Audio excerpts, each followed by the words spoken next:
l'armure. 23, 24, 25... Attention, on arrive! Je l'ai entendu! Il a couru dans le couloir! Vérifie la cuisine et je regarde dans le salon.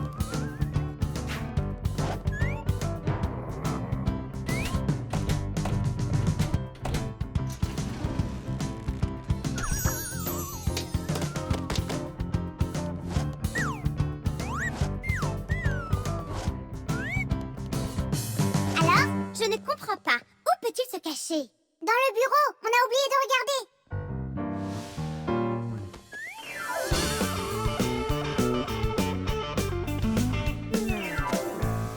Il n'y a aucune cachette pour lui ici. Dans le requin. Ah, Nulik. Tom Thomas ne pourrait même pas rentrer à moitié dans ce requin. Oui, alors dans ce grand vase. Il est tout écrasé là-dedans et se moque de nous, c'est ça? Oh! Simka! Ici, tu as entendu ça? Il est là-dedans! Il n'y a personne, mais je suis sûre d'avoir entendu hihi! Tu as dû rêver. Allons voir dans la salle de bain. J'ai dû rêver. Ouf, ça sent le renfermé dans cette armure.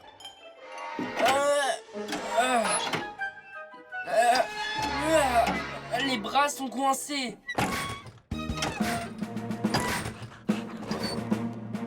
Où pourrait-il être? Oh! C'est qui ça? Simka, le chevalier est vivant! Est-ce que vous allez me chercher encore longtemps? L'armure est une sorte de vêtement très dur porté par les guerriers pour se protéger des épées et des flèches. On a commencé à fabriquer des armures à l'Antiquité, mais l'armure intégrale que portaient les chevaliers n'a été inventée qu'au Moyen-Âge. L'armure portée par un chevalier sur son cheval était lourde et pouvait peser jusqu'à 45 kilos. Si un chevalier tombait de son cheval, il lui fallait de l'aide pour se relever. Et d'ailleurs, les chevaux des chevaliers portaient leur propre armure, elle aussi très lourde, pour se protéger. Hé, vous êtes devenus des statues? Tom Thomas, c'est toi qui es là-dedans? Qui d'autre? Soulevez cette visière, je respire à peine. Et pourquoi c'est à nous de le faire? Parce que je ne peux pas. Tu ne le vois pas, mes bras sont coincés. On le voit. Ah, tu as l'air drôle. Drôle pour vous, mais je suis coincé et je ne peux pas en sortir. Allez, aidez-moi s'il vous plaît. Oh, Super. Il ne nous manquait plus que Chaussette maintenant. Choussette, qu'est-ce qui t'arrive? C'est moi. Hé, et arrête. Ah.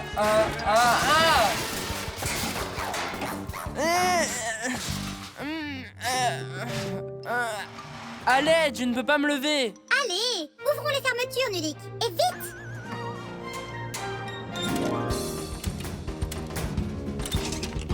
Ouf. Merci pour votre aide. Ce n'était rien. Je ne m'en serais pas sorti sans vous. Remettons l'armure comme il faut. Avant que papa ne rentre. Les vêtements de protection ne sont pas seulement pour les gens participant à des batailles. Les voyageurs portent des filets spéciaux pour se protéger contre les moustiques et les moucherons. Et les apiculteurs portent également des vêtements de protection. S'ils n'avaient rien pour les protéger des piqûres d'abeilles, leur travail serait assez pénible. Sans leurs vêtements de protection, il serait impossible pour les pompiers de pénétrer dans des bâtiments en feu et de sauver des gens. Et comment les astronautes pourraient-ils aller dans l'espace sans vêtements spéciaux? Ils gèlent là-haut et il n'y a pas d'air pour respirer. Et c'est pourquoi ils portent un costume spécial appelé combinaison spatiale lorsqu'ils voyagent. Non seulement la combinaison spatiale protège les astronautes du froid, mais elle leur fournit aussi de l'air afin qu'ils respirent. Et d'ailleurs, les fixies portent également des vêtements de protection afin d'être en sécurité lorsqu'ils travaillent. Et voilà. C'est bon comme ça? Ça me semble plutôt juste. Mais où est passé le home? Nulik est parti le chercher. Tom Thomas! Livraison du home! Merci beaucoup, Choussette. Oh! Calme-toi, cheval de guerre. Et voilà. Tout est de nouveau en place. Dommage que ton chevalier ressemble à une danseuse qui fait une pirouette. C'est à cause des bras. Je ne peux pas les bouger, ils sont coincés. On va faire quelque chose. Donne-lui une chose à porter.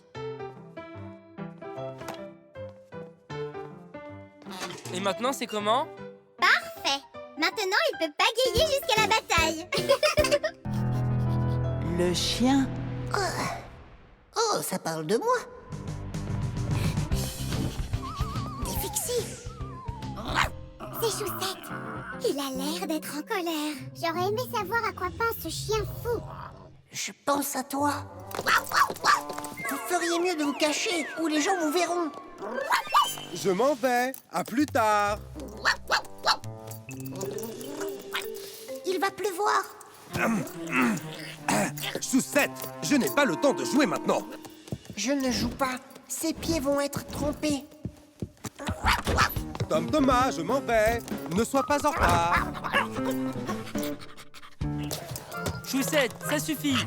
Non, je dois aller à l'école. Il a son cours de maths aujourd'hui et il a oublié son livre de maths. J'essaie de servir comme un bon chien, mais personne ne me comprend. Depuis l'Antiquité, les chiens servent les gens, tout comme les vaches, les chevaux, les poules et autres animaux domestiques. Mais de tous ces animaux, le chien a été le tout premier. Au début, les chiens domestiques ressemblaient à des loups. Au fil du temps, ils ont commencé à changer et se sont transformés en chiens de différentes races. De grands chiens de berger aux minuscules chihuahuas. Un chien n'est donc pas seulement le meilleur ami de l'homme, mais aussi son tout premier ami.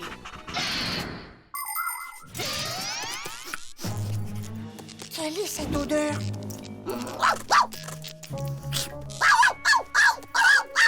Simka, sors de là. Je te vois. Milik, saute dedans.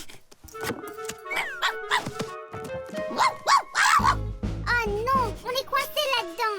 Quelque chose est en train de brûler là-bas. Pourquoi personne ne m'écoute? Je crois qu'il va nous manger. Et avec la boîte en plus.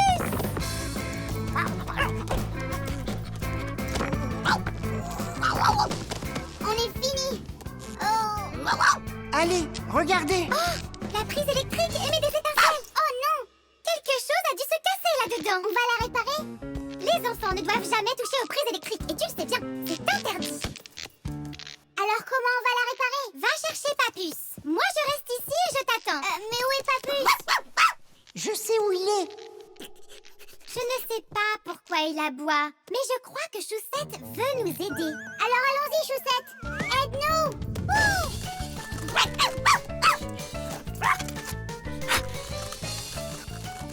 Il est là-dedans. Papus! Papus! Nulik, c'est bien toi? Il y a une prise qui fait des étincelles là-bas, et elle sent le brûler. Tu en es sûr? Oui, c'est Choussette qui l'a vu. Vraiment? Bien joué! Il existe de nombreux types de chiens d'assistance. Des chiens aidant en effectuant divers types de travaux. Comme protéger une maison ou un troupeau de moutons, si les chiens sont des bergers. Certains chiens aident les gardes à protéger leurs frontières, tandis que d'autres travaillent pour la police. Il y a des chiens de traîneau, transportant des personnes et des charges dans le nord où il n'y a que de la neige et pas de route. Certains chiens d'assistance aident les aveugles en les aidant à se rendre là où ils doivent aller. Et il y a des chiens qui sauvent les gens pris au piège dans les montagnes. Et ce n'est pas tout. Les chiens sont allés dans l'espace avant l'homme. Mais ne croyez pas que les chiens reçoivent ces emplois simplement comme ça. Oh non! Comme les humains, les chiens doivent étudier longtemps avant de pouvoir effectuer un travail sérieux.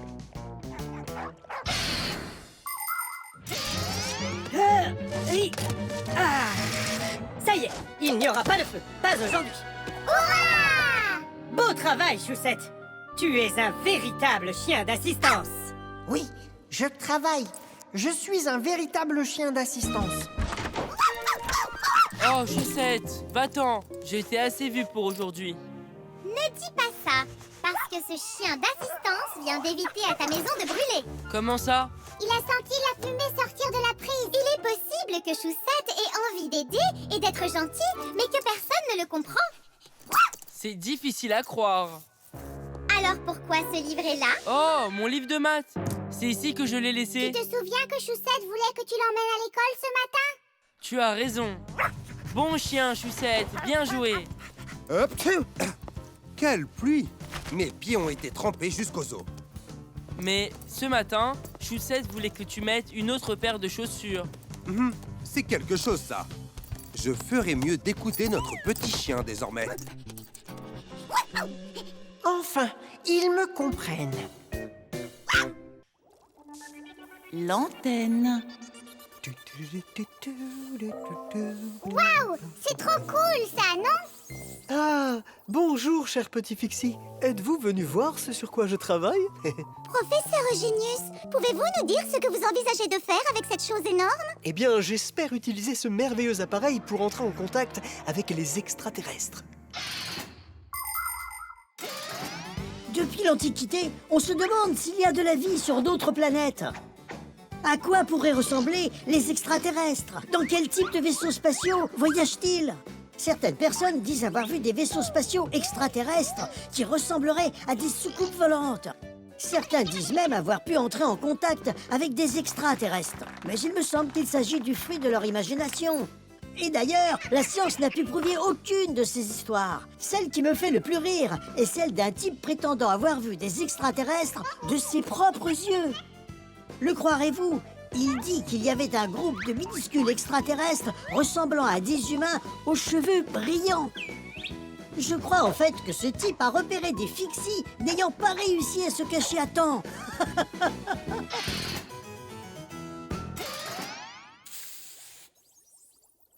C'est prêt.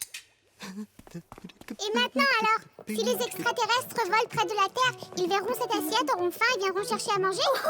Les extraterrestres n'ont pas besoin d'assiettes comme ça, ils ont des assiettes qui volent, les soucoupes volantes. Vous dites n'importe quoi, ce n'est pas du tout une assiette, c'est une antenne. Une antenne? Les antennes permettent aux gens de recevoir des signaux radio. Elles peuvent prendre de diverses formes et tailles, comme celle-là ou celle-ci, ou encore celle-là. Celles qui fonctionnent le mieux pour capter un signal très faible sont les antennes puissantes en forme de grande assiette. Lorsque les ondes radio atteignent l'assiette, elles rebondissent toutes et se rassemblent en un seul point. C'est ce qui rend le signal plus fort et plus clair. Les antennes paraboliques les plus puissantes peuvent même capter les signaux venus de l'espace.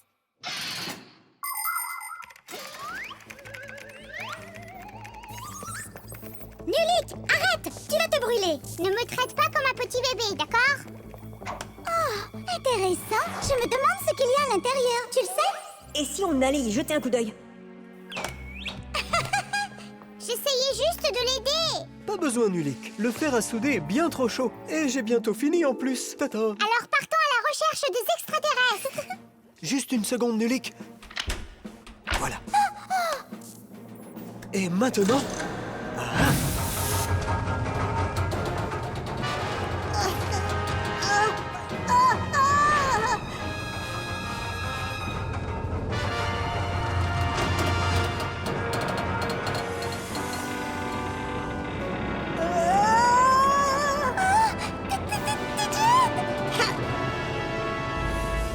C'est parti. Nulik, Simka, voyons voir si on reçoit des signaux venus de l'espace. Qu'en pensez-vous? Est-ce qu'il fait nuit là où vivent les extraterrestres? Et s'ils dormaient? Arrête d'embêter le professeur avec ces questions. Laissez-nous sortir tout de suite, vous nous entendez? S'il vous plaît, on veut sortir! J'ai peur qu'ils ne puissent pas nous entendre d'aussi loin. Je n'entends aucun signal. On dirait juste que c'est statique. Soyez patients, les amis, et continuez d'écouter. TJ, on sait tous que tu es très intelligent. Réfléchis à comment nous sortir d'ici. Je crois que je sais, Outil. Reste là-bas. Oh, je vais utiliser ce code pour émettre un signal disant que nous sommes en difficulté. Attendez un peu. Vous entendez ça? Est-ce que c'est vraiment un signal des extraterrestres? C'est sensationnel! Ça veut dire qu'il existe des formes de vie intelligentes dans l'univers. 3 points, 3 tirés, 3 points.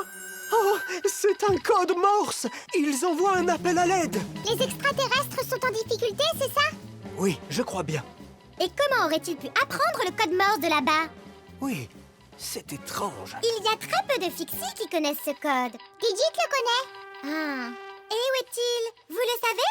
Et où est Outil? Bon, eh bien, je crois savoir exactement avec quels extraterrestres nous sommes entrés en contact. Je crois le savoir aussi, professeur. Baissez l'antenne.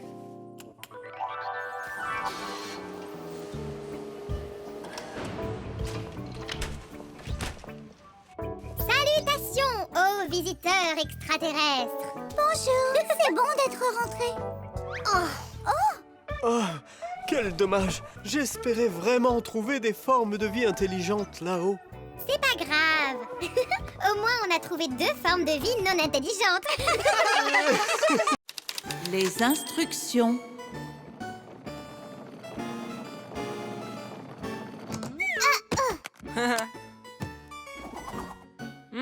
Ça ne marche pas. Essaye dans l'autre sens. As-tu lu les instructions? Pourquoi faire? Les instructions, c'est pour les nuls. Oui, les instructions, c'est pour les nuls. D'accord.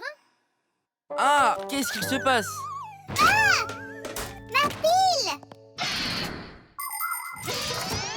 Les instructions nous permettent de faire les choses comme il faut. Les instructions d'un meuble expliquent comment l'assembler. Grâce aux instructions d'un poste de télévision, on peut ajuster l'image et le son selon nos préférences. On trouve les instructions de cuisson des flocons d'avoine imprimées sur leur boîte. Les instructions d'un médicament indiquent à quoi il sert et comment l'utiliser en toute sécurité. Alors lisez toujours les instructions si vous voulez faire les choses bien et vous évitez beaucoup de problèmes. Je l'ai trouvée, la voilà. Et voilà, Tom Thomas. Oh, On a reçu ta nouvelle chaise, mais il faut l'assembler. Et j'ai peur que ce soit un peu compliqué pour toi. mais pas du tout. Ne t'inquiète pas, papa, je vais le faire. Fini avant le dîner, et on ira manger une glace. Une glace? Ou 2, d'accord? D'abord, monte ta chaise. Tom Thomas, est-ce que je peux t'aider à monter cette chaise? Viens. Hé, avant, vous devriez tous les 2 lire les instructions. Ah, Simka, arrête de nous embêter. Quoi? Tu crois que je n'ai jamais vu de chaise? Ou que je n'ai jamais vu de chaise.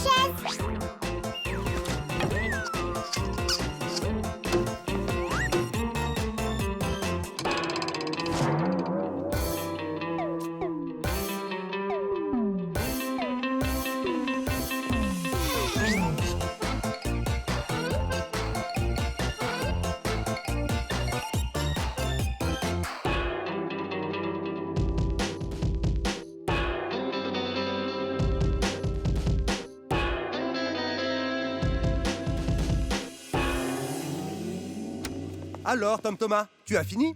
Le dîner est prêt. Allons-y. Oh, papa, non. J'ai encore besoin de 2 minutes. Simka, aide-moi. Comment? Qu'est-ce que les instructions disent que je dois faire? Ah, je croyais que tu savais le faire sans. D'accord, je vais t'aider. Voyons voir.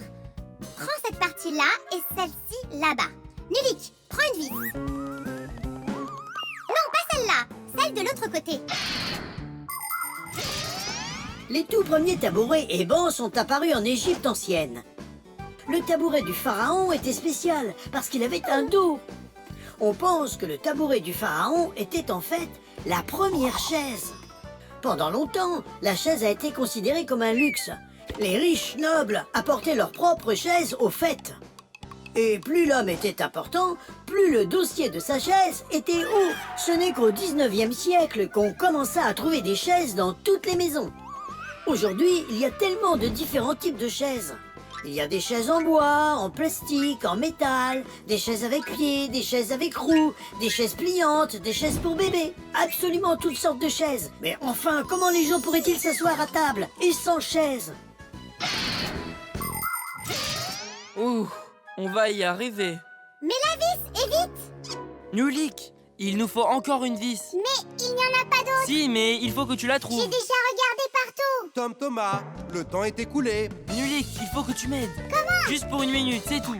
Transforme-toi en vis. Si c'est juste pour 1 minute, je veux bien le faire.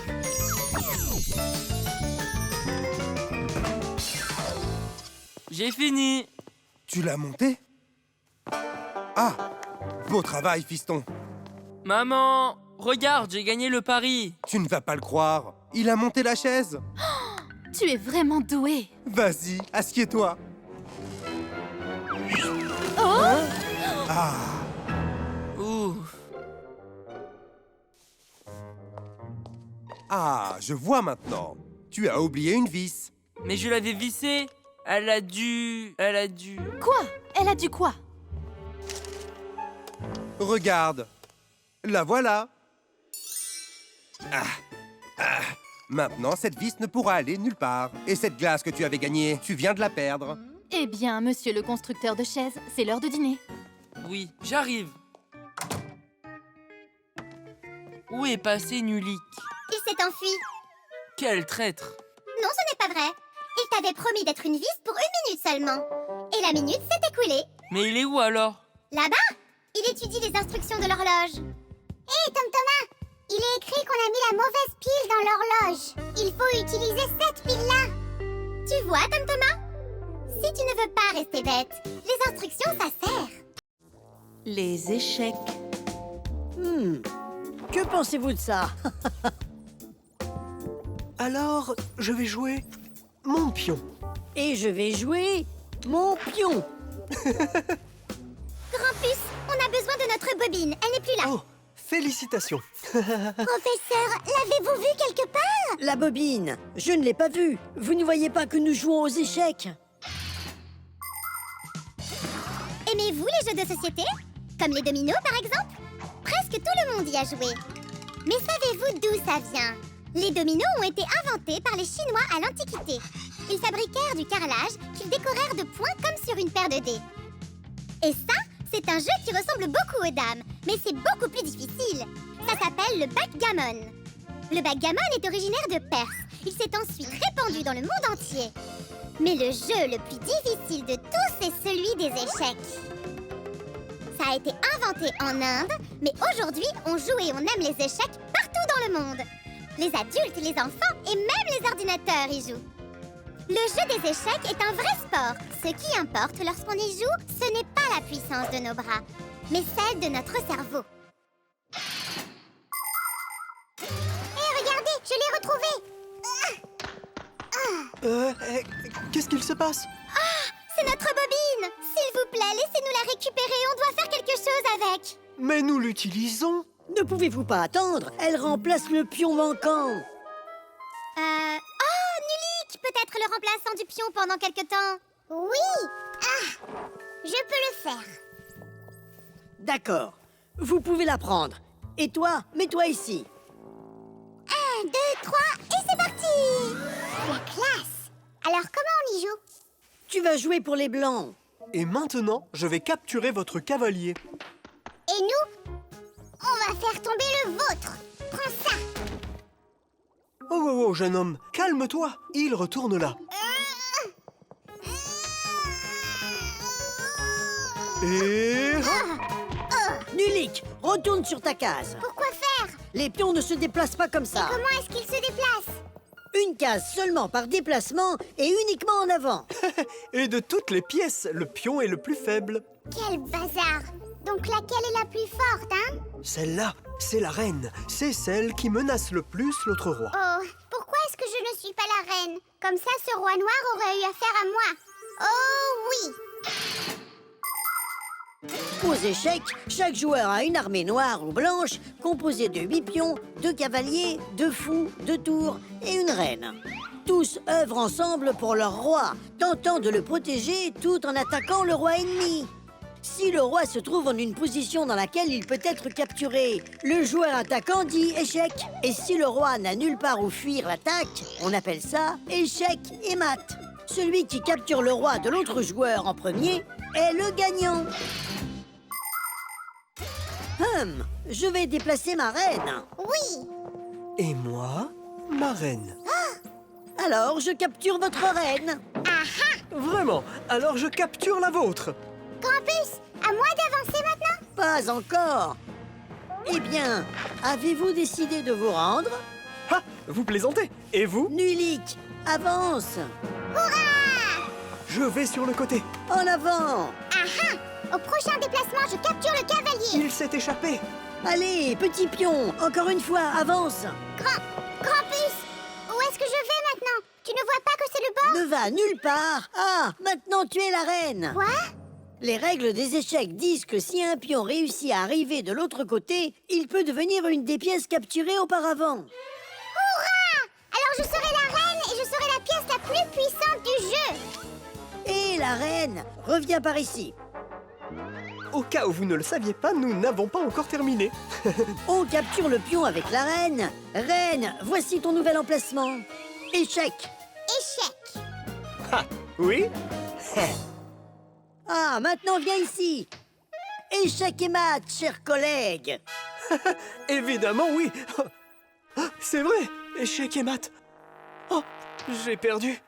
Finish, finish, finish. Professeur, on a trouvé le pion qu'il vous manquait. Ça veut dire que Nulik peut venir avec nous. Je n'irai nulle part avec vous. Le jeu d'échecs est le meilleur jeu de tous les temps. Oh, vous auriez dû voir l'échec et maths que j'ai fait au professeur Eugenius. Vraiment? Eh bien, disons que Grampus m'a un peu aidé. En fait, c'est Grampus qui m'a dit où aller. Ah, mais je suis la reine maintenant. Le four. Et le voici enfin, notre acrobate défiant la mort.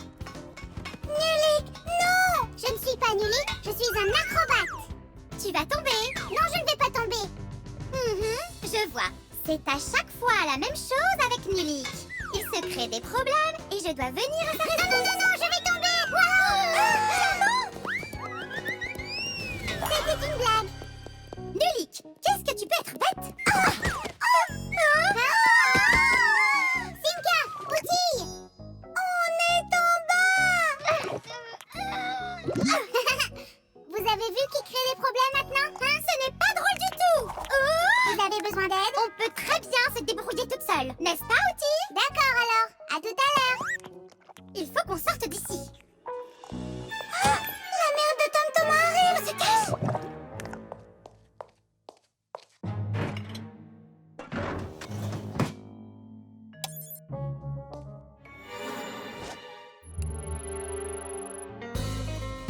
Salut Tom Thomas! Salut Nulik, tu es prêt pour le voyage? Parce que le train va quitter la gare.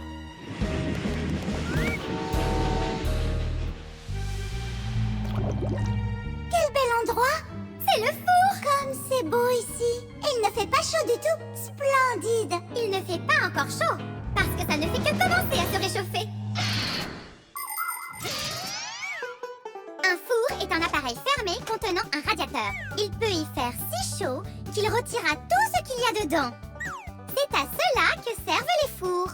Les gens rôtissent de la viande dedans et y font cuire toutes sortes de choses. Certains fours brûlent du gaz pour chauffer et d'autres utilisent de l'électricité. Ils possèdent des bobines électriques spéciales qui deviennent rouges et chauffent tout ce qui se trouve à l'intérieur du four. Donc faites attention quand vous êtes près d'un four. Vous pouvez vous brûler très gravement avec un four chaud.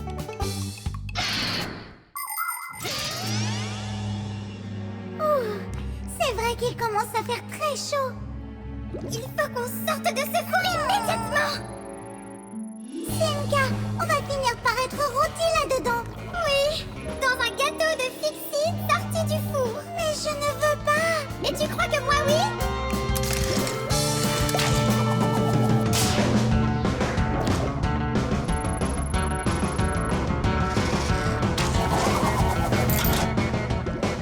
Tiens, accroche-toi bien. Par ici.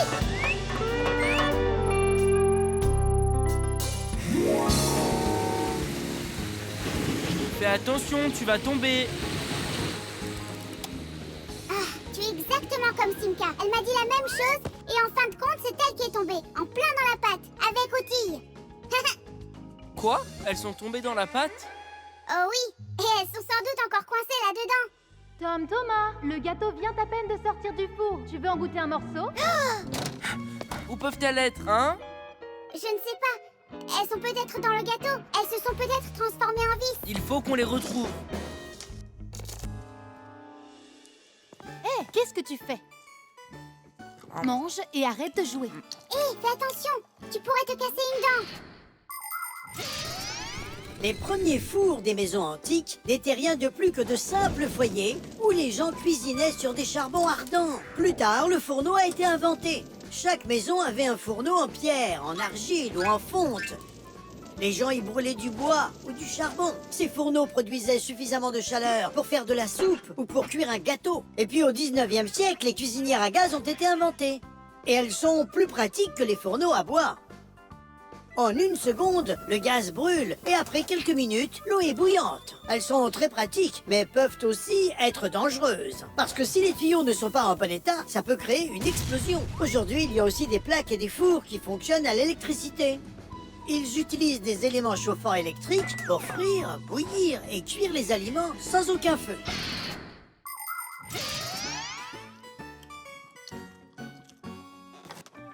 Thomas, tu vas finir par exploser. Mais c'est tellement délicieux que je ne peux pas m'empêcher d'en manger. Continue de mâcher, Thomas. Oh, c'est tout ce que je peux avaler. Qu'est-ce que vous faites, les amis? Ce qu'on fait, on essaye de vous sauver. Vous n'êtes pas dans le gâteau? Alors pourquoi est-ce que je mange tout ça? Je déteste le gâteau. C'est peut-être parce que c'est ce que les bons amis font. Oui, c'est un bon ami qui a vraiment un grand appétit. L'extincteur. Alors, les enfants, qui peut répondre? Dans une maison, quel est le plus grand danger? C'est Chaussette. C'est vrai que les chiens sont dangereux pour nous, mais qu'est-ce qui est à la fois effrayant pour nous et pour les humains? Au feu! Hein? Où ça?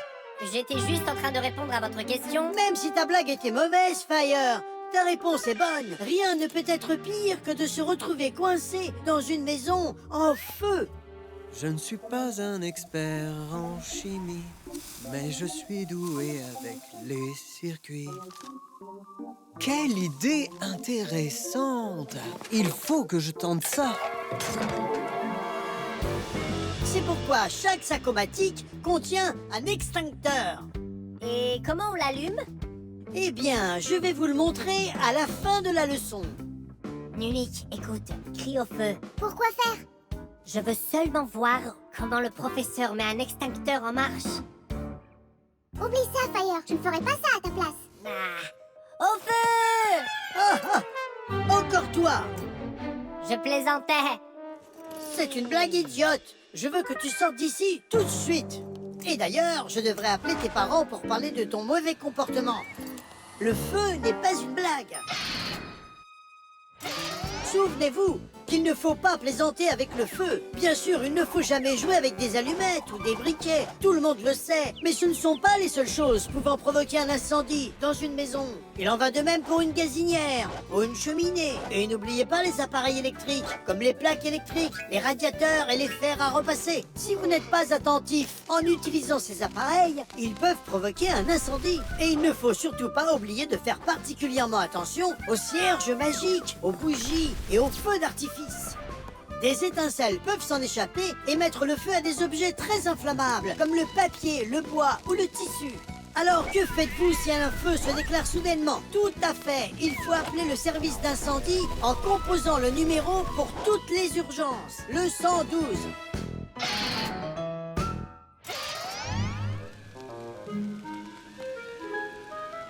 Hein? Qu'est-ce qu'il se passe? C'est pas vrai. C'est pas vrai. Un feu? Il se propage pour de vrai. Au feu! Qu'est-ce que je peux faire? Oh oui! Il me faut un extincteur.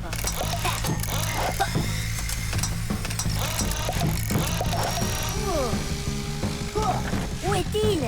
Et c'est ainsi qu'un sacomatique peut devenir un extincteur. Avez-vous compris? On a compris. Il y a un feu. Juste là-bas. Ça suffit. Tu ne sais pas t'arrêter, Fire. Je ne plaisante pas cette fois. Croyez-moi, il est là-bas. Bien tenté, Fire. Oh, regardez, il a même utilisé de la fumée cette fois. Non, Simka, c'est la fumée d'un feu. Je suis sûre que cette fois c'est vrai. C'est la vérité. Je vous promets que je ne mens pas. Cette fois, je crois que c'est vrai. Il ne plaisante pas. On est face à un vrai feu ici. Outi, Simka. Ah, éteignez le fer à souder. C'est fait. Faites attention, les enfants. Vous devez rester ici, loin du feu. Et moi, je fais quoi pour aider? Sors ton extincteur.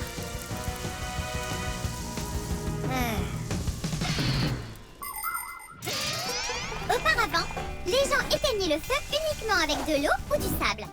Aujourd'hui, les gens utilisent également des extincteurs. Les extincteurs sont des cylindres avec des tuyaux. Ils sont généralement peints en rouge pour être faciles à voir. Le cylindre est rempli d'une poudre spéciale ou de mousse. Si quelqu'un doit éteindre un feu, il dirige le tuyau vers le feu, tire la goupille de sécurité et serre la poignée. La mousse ou la poudre jaillira de l'extincteur pour éteindre le feu. Nos extincteurs sont beaucoup trop petits pour un aussi grand feu. Il faut trouver Professeur Eugenius pour qu'il l'éteigne. C'est ce que j'ai fait. D'accord. Où est le feu? Oh! Ouh! Hurrah! On a éteint le feu! Oh, les Fixies, vous êtes vraiment les meilleurs. Merci, vous avez sauvé le laboratoire. Ah, pas de problème, collègue. Si vous n'aviez pas été là, les Fixies, je ne peux imaginer ce qui se serait passé. Et ce que je me demande, c'est comment est-ce que le feu a bien pu démarrer? Fire? Je n'ai rien à voir avec ça. Oui, bien sûr. Et qui criait « Au feu, au feu » Tu sais quoi? C'est peut-être toi qui es responsable de l'incendie. Si c'est vraiment toi, tu ne mettras pas un pied dans cette école sans tes parents. Chers collègues, attendez. Tout est de ma faute. Je n'ai pas éteint le fer à souder. Pardonnez-moi. Maintenant, on sait à quels parents l'école devrait téléphoner. Le gramophone. Et ça, c'est une photo de ma mère quand elle était petite.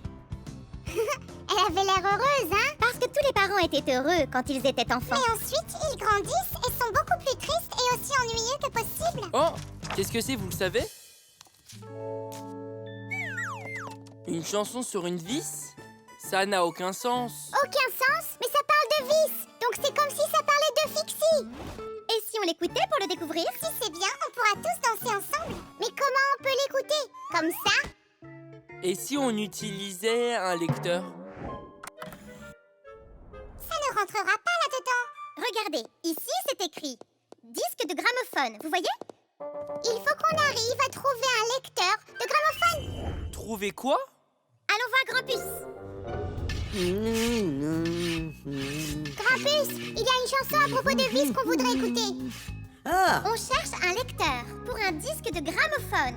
ah, j'ai compris. Ce qu'il vous faut, c'est un gramophone. Un gramophone est un appareil ancien conçu pour lire le son enregistré sur des disques. Pour faire fonctionner un gramophone, il faut tourner la poignée pour remonter son ressort. Le ressort fait tourner le disque. Ensuite, on place une aiguille au-dessus du disque et lorsqu'elle se déplace dans la rainure du disque, elle vibre un peu, ce qui fait alors vibrer le diaphragme, une sorte de petite peau de tambour. L'entonnoir du gramophone amplifie le son afin qu'on puisse entendre une voix ou de la musique. Le plus étonnant, c'est qu'un gramophone ne possède pas de moteur électrique et aucune pièce électronique. C'est vrai, pas besoin d'électricité pour qu'un gramophone reproduise le son enregistré sur un disque. C'est parce que le gramophone est une merveille entièrement mécanique. Pour tout vous dire, il y a un gramophone dans le bureau du père de Tom Thomas sur sa table. Génial! Allons-y! Ah, vous pourriez me remercier.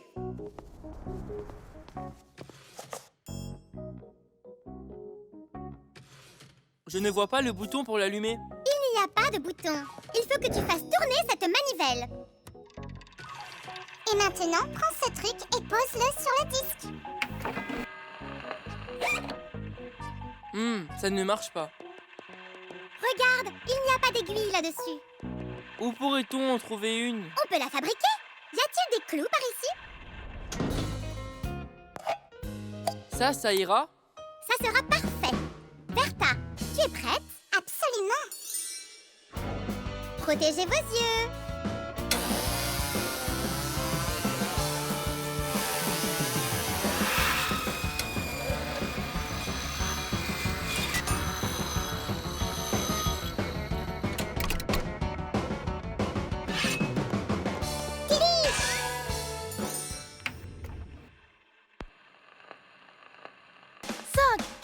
Ça marche, écoutez! Une petite vis est partie se promener. Et maintenant, sans cette petite vis, plus rien ne peut fonctionner. Une vis, une toute petite chose, mais essayez de l'enlever. Tout serait cassé il y a longtemps sans elle, cette petite vis. C'était si beau bulldozer. Mais quelque chose fit crac. Et cet énorme géant, le voilà le nez dans la boue. 5, 4, 3, 2, 1, une petite vis est partie se promener. Et maintenant, sans cette petite vis, plus rien ne peut fonctionner. Une vis, une toute petite chose, mais essayez de l'enlever. Tout serait cassé il y a longtemps sans elle, cette toute petite vis. Une vis, une toute petite chose, mais essayez de l'enlever. Tout serait cassé il y a longtemps sans elle, cette toute petite vis. Tom Thomas, quelle est cette musique? C'est un disque de gramophone. De gramophone? Je croyais qu'il était cassé. On a réparé ce vieux... je l'ai réparé. Vraiment? J'ai un merveilleux garçon. Les autres enfants cassent les choses quand toi tu les répares. Et si on remettait plutôt ce disque? Je l'adorais quand j'étais petite. La queue de levage était parfaite, mais quelque chose fit bang. Et cet immense géant fut alors plié en deux. 5, 4, 3, 2, 1, une petite vis est partie se promener. Et maintenant, sans cette petite vis, plus rien ne peut fonctionner. Une vis, une toute petite chose, mais essayez de l'enlever. Tout serait cassé il y a longtemps sans elle, cette toute petite vis. Une vis, une toute petite chose, mais essayez de l'enlever. Tout serait cassé il y a longtemps sans elle, cette toute petite vis. 5, 4, La mère de Tom Thomas danse vraiment très bien. Oui, elle sait s'amuser, même si c'est une adulte. Une vis, une... Le manipulateur.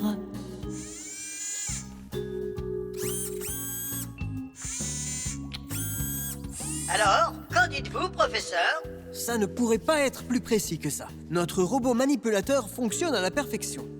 Bien, ça veut donc dire que nous pouvons rentrer chez nous. Très bien, à plus tard. Super, c'est enfin à nous de mener l'expérience avec ce robot manipulateur. Et tu sais comment fonctionne ce robot manipulateur? Ah, pourquoi crois-tu qu'on espionnait? Un robot manipulateur est une sorte de bras mécanique que les gens utilisent pour un travail difficile ou dangereux. Pour le contrôler, les humains utilisent une télécommande ou bien une manette. L'opérateur donne la commande et le bras mécanique saisit et déplace la charge. Certains robots manipulateurs n'ont même pas besoin d'être dirigés par un opérateur. Ils sont contrôlés par des ordinateurs et peuvent fonctionner sans que personne n'y soit, même sur la Lune. Ah, à quoi sert ce bouton-là? Ah ah. Et qu'en est-il de celui-là? Ah ah. Voudrais-tu faire une petite promenade? Là tout de suite? Oh, tu as peur? Peur? Pas du tout. Alors c'est parti. Oui, génial. Ha, c'est vraiment super bien. Alors attends, ça va être encore mieux.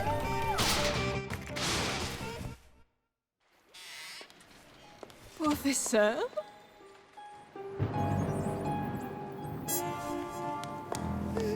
Étrange. Comment cette échelle a-t-elle pu tomber? Oh! Suis-je folle? Ou bien il y a quelqu'un ici? Oh, calme-toi. Calme-toi maintenant. Pauvre Elisa. Oui, tu travailles beaucoup trop. Oh!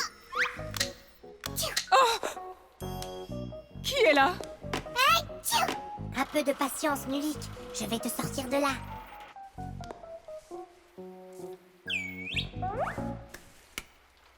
Mon maquillage a disparu. Oh mon Dieu, que se passe-t-il? Oh! Arrêtez ces bêtises tout de suite, ou je vais aller appeler la police. Je ne crois pas aux fantômes. Je ne crois pas aux fantômes. Je ne crois pas aux... Ah! Où m'entraînez-vous? Je vais m'évanouir. Je vous préviens. C'est tout? Au revoir. Oh.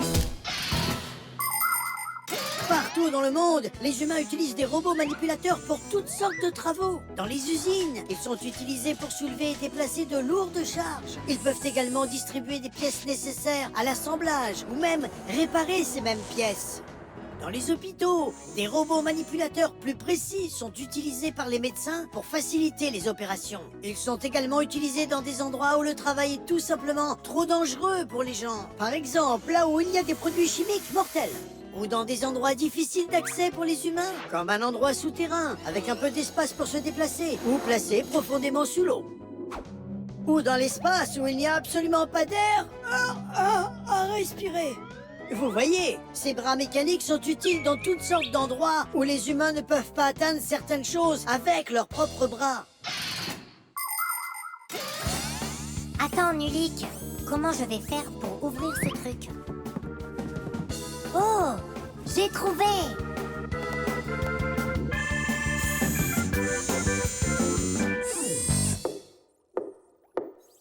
Oui? Qui est là? Qu'est-ce qui se passe?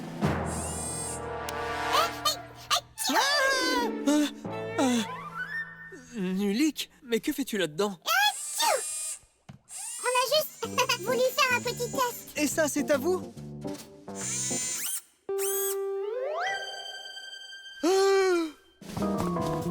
Elisa! Elisa! Professeur Eugenius, j'ai été attaqué par un brave fou. Le robot manipulateur? C'est votre imagination. Regardez, il est revenu. Stop! Je vous dis d'arrêter. Professeur Eugenius, il a entendu ce que vous lui avez dit. Calmez-vous, tout va bien. C'était un mauvais fonctionnement, mais je m'en suis occupé. Vous êtes tout simplement exceptionnel. Et ne croyez pas que j'en ai fini avec vous. Avec moi? Avec vous? Non, non, avec le robot. Allons-y, Elisa. Oui, allons-y, professeur. Beau travail, Fire. Et pourquoi Fire? L'éco-testeur. Êtes-vous prêt à voir ma nouvelle invention? J'ai tellement hâte de vous montrer à quoi ça sert. Génial. Qu'est-ce que c'est? Un éco-testeur. Et à quoi ça sert? Cet appareil vous permet de voir si les légumes et fruits sont bons à être mangés. Pour faire pousser des pommes, des tomates ou des melons plus rapidement. Et pour qu'ils soient plus gros, les gens mettent des engrais chimiques dans le sol. Mais si trop de ces engrais chimiques sont utilisés, cela pose problème. Quand il y en a trop, les produits chimiques nocifs pénètrent dans les fruits et légumes. Il est alors dangereux de les manger. Un éco-testeur est un appareil permettant de montrer rapidement la quantité de ces produits chimiques nocifs qui se sont introduits dans les aliments. Et si le chiffre inscrit sur l'éco-testeur est trop élevé, il ne faut pas les manger. Comme vous pouvez le voir, l'éco-testeur montre que cette pomme est bonne. Alors voyons voir. Regardez, celle-ci peut aussi être mangée. Oh, c'est pas intéressant comme ça. Ah, toutes ces pommes sont bonnes. Alors laissez-moi prendre cette délicieuse pomme et la rendre mauvaise. On va injecter cette pomme d'une dose néfaste de nitrate. Mais pourquoi? Comment ça, pourquoi? Pour voir comment fonctionne l'éco-testeur.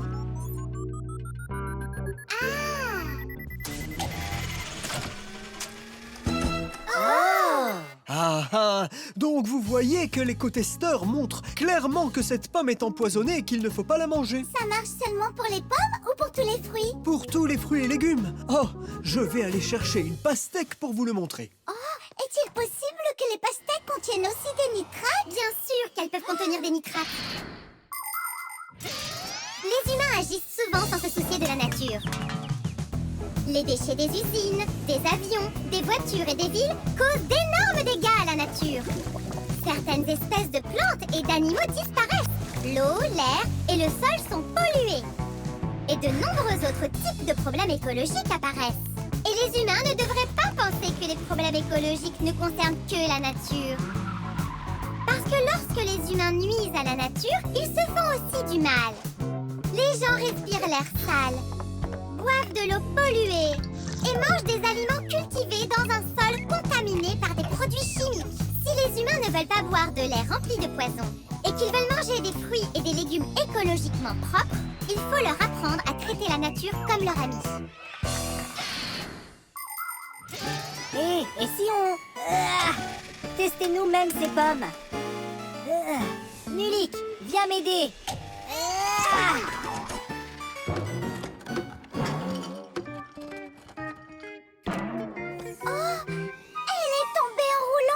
Je m'en fiche. Cette pomme a été empoisonnée au nitrate. Oh, des pommes.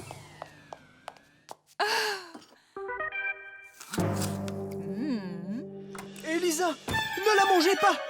Oh, Elisa, arrêtez. Oh, asseyez-vous.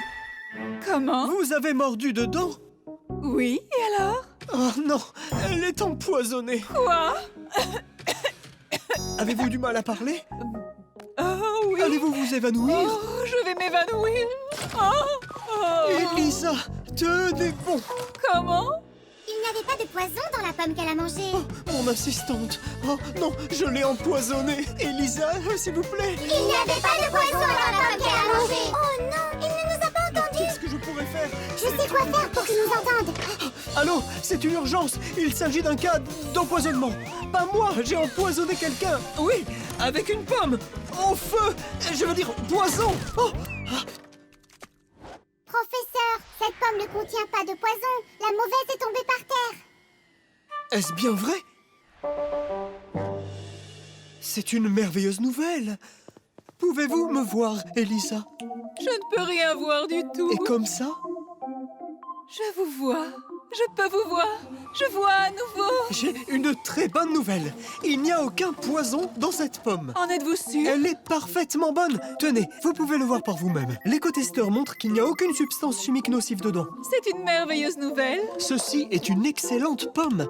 Et nutritive. Ah, votre appareil est absolument fantastique. Maintenant, elle va dire que c'est un génie. Professeur, vous êtes un génie. Merci de m'avoir sauvé la vie. Oh, ce n'était rien. En fait, c'était Nulik. Il lui a sauvé la vie. Qui, moi? C'était ton idée de faire tomber la pastèque, n'est-ce pas? Oh, c'est vrai. C'est moi qui lui ai sauvé la vie. Le théâtre d'ombre. Ah, bonjour, Tom Thomas. Qu'est-ce que tu fais là? Ah, j'ai fait tomber un trombone. Éclaire-moi. Qu'est-ce qu'il y a de drôle? On essaie de t'aider. C'est parce que vos ombres sont drôles, c'est tout. Hé, regardez ça. C'est un aigle. Et Simka est une oie.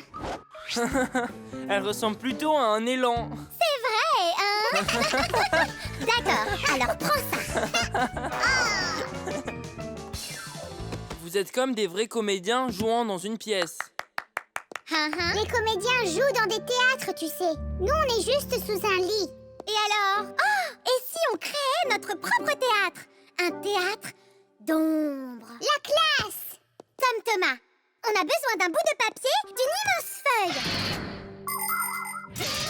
C'est très facile de fabriquer un théâtre d'ombre. On peut créer l'écran avec un drap blanc ou une grande feuille de papier. Il faut que la pièce soit plongée dans l'obscurité, puis faire briller une lampe de bureau vers l'écran.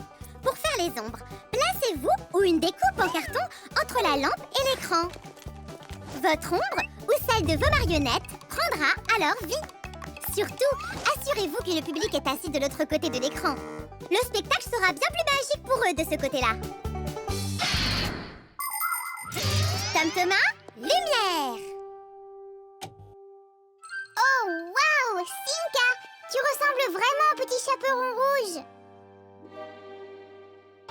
Bonjour, chère petite fille. Bonjour, chère grand-mère. Grand-mère, comme vous avez de grands yeux. C'est pour mieux te voir, mon enfant. Nulik, arrête! On répète.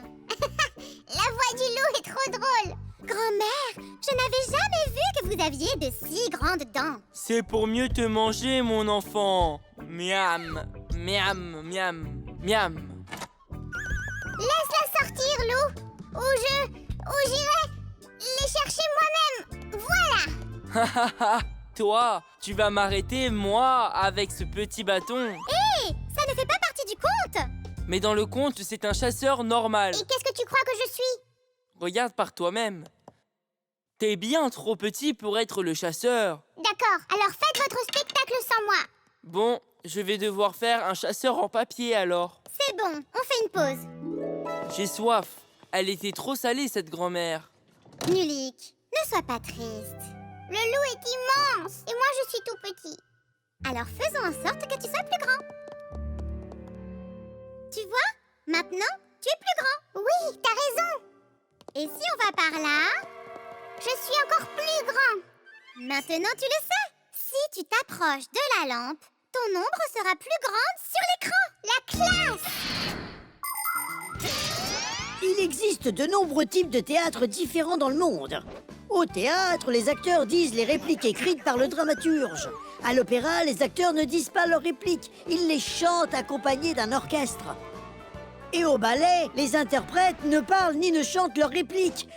Ici, l'histoire est racontée à travers la danse.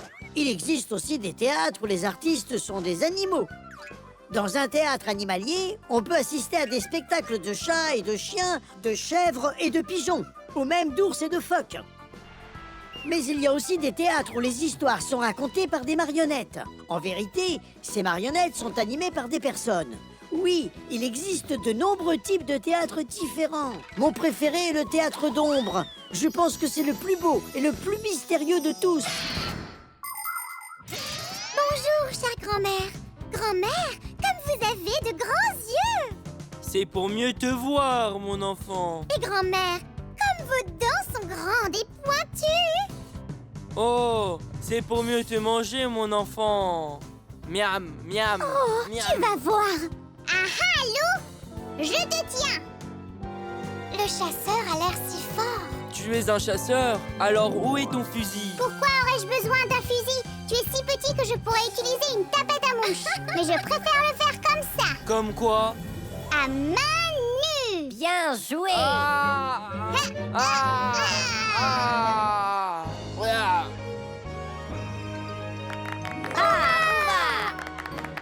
Splendide.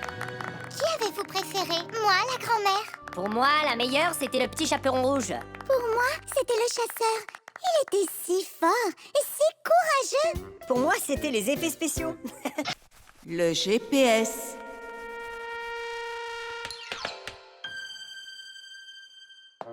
Et 3, 4. Stop! À qui le tour? C'est à moi. 5. 1, 2, 3. Et... Attends, je dois choisir ma route. Il faut que j'aille par ici ou par là? Dépêche-toi de choisir. Nulik, qu'est-ce que tu fais là? Rien du tout. J'attends sagement à ma place. Bien. Et n'en sors pas. Alors? C'était quoi? L'alarme de ma Fixie-Tab. Oh!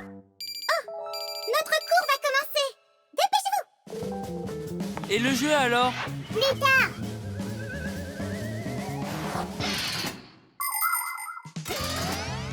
Dès que les jeunes Fixie entrent en première année à l'école Fixie, ils reçoivent tous leur propre Fixie-Tab. C'est un petit ordinateur qui peut tout faire, enfin presque tout. C'est fantastique d'étudier avec un Fixie-Tab. Vous pouvez le lire comme un livre et écrire dessus comme dans un cahier. Vous pouvez utiliser un Fixie-Tab pour écouter de la musique, regarder des films, trouver votre chemin, parler, envoyer des SMS et des messages à vos amis. Et si vous le souhaitez, vous pouvez utiliser un Fixie-Tab pour accéder à Internet que les humains utilisent. Ou vous pouvez visiter l'Internet secret des Fixies, où vous trouverez des informations sur le monde des Fixies. Et il y a aussi des jeux sur les Fixie-Tab. Ces jeux sont évidemment très amusants, mais vous ne devriez pas y jouer tant que vous n'avez pas terminé vos devoirs. Plus vite, on sera en retard. Je connais un bon raccourci. Par ici.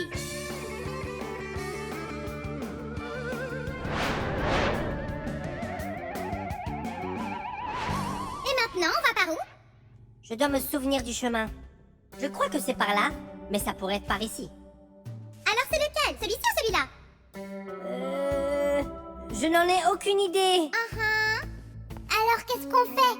On va retourner en arrière et recommencer. On est arrivé par là, n'est-ce pas? Non, je crois que c'était par là. Ce n'est pas par là qu'on est arrivé, mais par ici. Oh, je crois qu'on est perdu là-dedans. Oh oh. Nulik, arrête de paniquer. J'ai juste dit oh oh, je ne suis pas encore en train de paniquer. C'est de ta faute, Fire. Je connais un raccourci, par ici. Comment va-t-on sortir de là? Comment pourrais-je le savoir? Tout ce que je sais, c'est qu'on est en retard au cours, grâce à une certaine personne. Je ne l'ai pas fait exprès, je le jure. Et maintenant, Grand Puce va nous punir. Qu'est-ce qu'il y a? Je crois que j'ai trouvé une façon de sortir d'ici. Par où? Par là. J'avais oublié qu'il y avait un navigateur GPS dans ma fixitable. La classe. C'est quoi un GPS? Un navigateur GPS est une carte électronique interactive qui aide à se repérer. Le GPS peut déterminer où on se trouve en utilisant des signaux qui lui sont envoyés par satellite. Il suffit de taper l'adresse de l'endroit où l'on souhaite aller et le GPS peut déterminer un itinéraire pour qu'on s'y rende. Et puis, il nous aide au fur et à mesure en indiquant où et quand il faut tourner pour arriver facilement à destination. Voyons voir. Maintenant, nous sommes juste ici. Et où doit-on aller? Ah, tu le sais bien, à l'école. Mais où est-ce que c'est? Tu plaisantes? Dans le laboratoire du professeur Eugenius. Vous pouvez arrêter de parler? Où voulez-vous aller? Au laboratoire du professeur Eugenius. Veuillez patienter pendant que je trace l'itinéraire. Ah, ça a marché? Le GPS dit qu'il faut aller par là. Hé, qu'est-ce que vous attendez? Venez!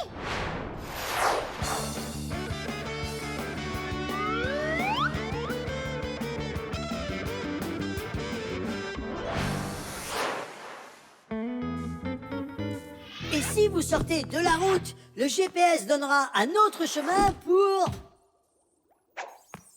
Eh bien, vous êtes enfin arrivés. Malheureusement, vous avez raté une leçon importante aujourd'hui. On s'est perdu. Pardonne-nous. Au cas où vous vous le demandiez, on a étudié les GPS. Et tu sais quoi? On a utilisé un GPS pour arriver jusqu'ici. Oui, il nous a montré le chemin qu'il nous fallait prendre. Eh bien, on peut dire que vous êtes chanceux, parce que je ne vous mettrai pas de 0. Mais à partir d'aujourd'hui, les enfants, il faut arriver à l'heure. Je te le promets. Parce que maintenant, on sait qui va nous indiquer tous les raccourcis. Les réflexes. Et ça, plus ça, ça fait combien? Ah, 3. Tu te souviens? Waf, waf, waf. Tu dois juste aboyer 3 fois. C'est beaucoup trop difficile pour Choussette. Tu pourrais lui apprendre à sauter à travers un cerceau. J'ai déjà essayé, mais il reste assis. Allez, Choussette, essaie encore. Donne-lui ce sucre, peut-être. Choussette. Allez, hop. Allez, saute. À plus tard, Tom Thomas. Il est temps pour nous d'aller à l'école. À plus tard, dompteur d'animaux. Beau travail. Bravo, Choussette. La leçon que je vais donner aujourd'hui va porter sur les réflexes. Je vais vous l'écrire ici. R... De quoi parle la leçon? Quelqu'un est encore en retard. Ah, collègues, mes lunettes ont disparu. Sont-elles ici? Elles sont juste là, sur votre front. Ouh, eh bien ça alors. Pardonnez-moi de vous avoir dérangé. Continuons notre leçon. Et donc... Merci beaucoup. Vous vous êtes à nouveau transformé en vis. Est-ce que quelqu'un sait pourquoi? C'est parce qu'on est obligé de se cacher des humains. Oui, mais vous n'avez pas à vous cacher de professeur Eugenius. On ne savait pas qu'il était derrière la porte. Exactement. Vous vous étiez déjà transformé avant même d'avoir pu y réfléchir. Et c'est ce qu'on appelle un réflexe. Pour l'expliquer simplement, un réflexe, c'est quand notre corps réagit automatiquement à quelque chose sans avoir besoin de temps pour y penser. Lorsqu'on touche quelque chose de très chaud, on retire instantanément notre main. Quand on est sur le point de tomber, on balance nos bras et nos jambes pour tenter de retrouver l'équilibre. Imaginez un peu que se passerait-il si on commençait à penser comment et dans quelle direction les mouvoir. On peut donc affirmer que nos réflexes contribuent à nous protéger.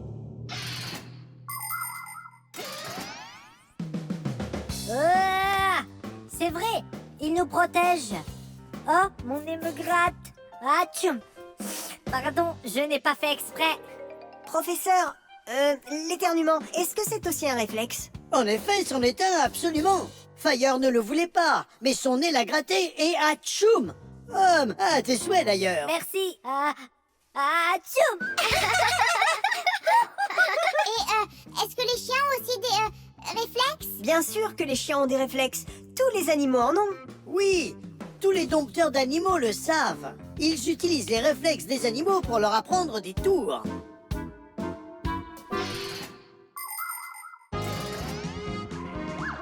De nombreux humains apprennent à leurs animaux de compagnie divers tours, comme rapporter une balle, compter ou même danser. Mais pour entraîner un animal, il faut savoir quoi faire. Un bon dresseur d'animaux a toujours beaucoup de friandises à portée de main. Dès qu'un animal répond correctement à un ordre, comme se tenir debout sur ses pattes arrière ou sauter par-dessus un obstacle, il reçoit une friandise. Puis le dresseur émet immédiatement un signal unique, comme claquer des doigts ou siffler. Après avoir répété cette leçon encore et encore, l'animal développe un réflexe. Une fois qu'il reçoit le signal, il exécute la commande, puis reçoit une friandise. Mais la chose la plus importante lorsqu'on enseigne un tour à un animal, c'est de l'aimer et de ne jamais le blesser. Sinon, aucune friandise ne fonctionnera. Thomas, on a appris à l'école Fixie comment tu peux apprendre des tours à Choussette. Ah oui? Grâce au réflexe. Au quoi? Où est Choussette? Appelle-le. Choussette, viens ici. Pose-lui une question de mathématiques, une facile. Ajoute ça à ça. Ça fait combien?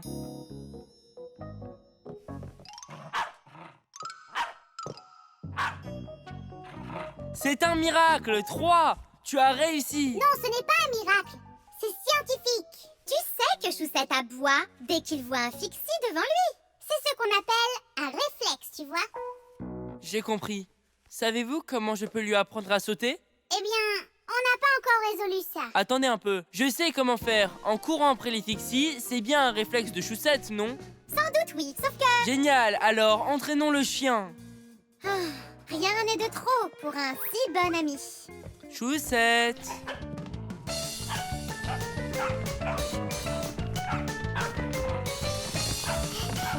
C'est un travail difficile d'entraîner les chiens.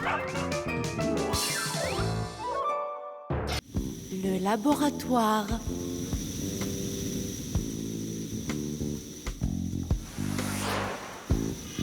Grampus a besoin d'aide. Grampus a besoin d'aide. Vous m'entendez? Grampus a besoin d'aide. Vous devez venir à l'école tout de suite. Qu'est-ce qu'il a dit? Qu'il nous faut aller à l'école. Mais pourquoi? As-tu entendu pourquoi? Pas du tout. Et toi? Je me demande si Simka est allée à l'école ou pas aujourd'hui. Ou si Nulik a fait une bêtise. Oh, j'ai peur que ce soit grave. La la la la la la la. Et 5, 6. J'aime bien cette coiffure. 7, 8. Oh, bonjour. Bonjour, Verta. Où est Grampus? Je ne suis pas sûre de le savoir. Allez voir du côté de la chimie, par là-bas. Du côté de la chimie? Dis-nous un peu, est-ce que Nulik a fait quelque chose de mal aujourd'hui? Nulik? Il fait toujours le clown. Bien.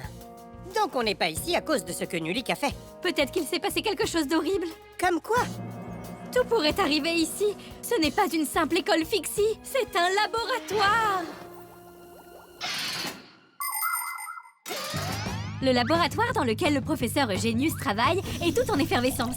Dans la partie réservée à la mécanique, le professeur Eugenius teste toutes sortes d'appareils pour voir s'ils fonctionnent bien.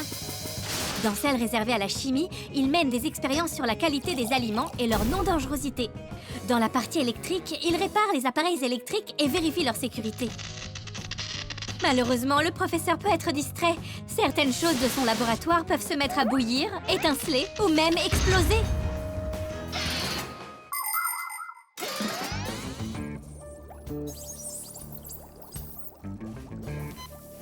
Massia, il n'y a pas encore de quoi s'inquiéter. Mais comment ne pas être inquiète? Digit, as-tu vu Nulik quelque part? Sais-tu s'il lui est arrivé quelque chose? C'est un laboratoire ici.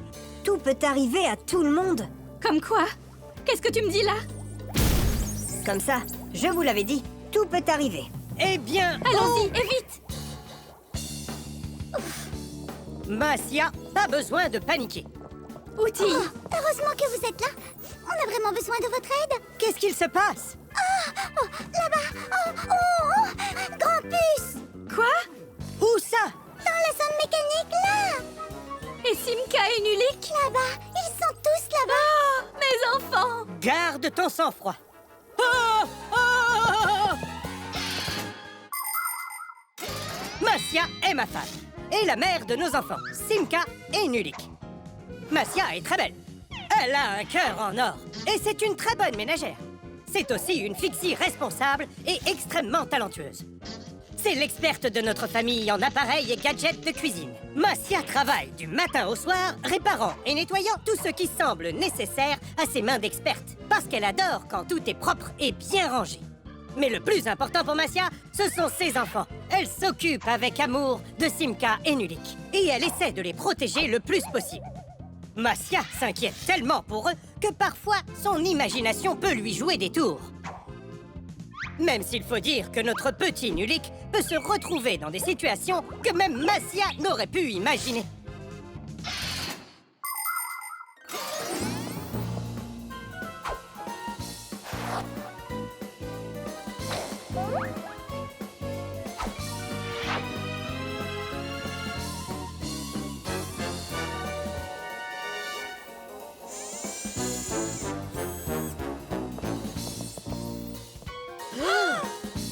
Nulik! Tiens-toi bien! On va te sauver! Tu es vivant! Qu'est-ce qu'il se passe? Je n'avais pas besoin d'être sauvée. Donc c'est Simka que nous devons sauver, pas toi? Je n'ai pas besoin d'être sauvée non plus. Je vais bien. Et pourquoi êtes-vous inquiet comme ça? Tout le monde est vivant. Mais alors, pourquoi sommes-nous là? J'ai besoin de votre aide, suite à un accident que nous avons eu. Nulik, était-ce de ta faute? Oh non, ce n'était pas de la faute de Nulik, mais plutôt le contraire même. Il essayait de m'aider à tout réparer. Papuce, on a besoin de ton aide avec une des pièces qu'on n'arrivait pas à remettre au bon endroit. Celle-ci?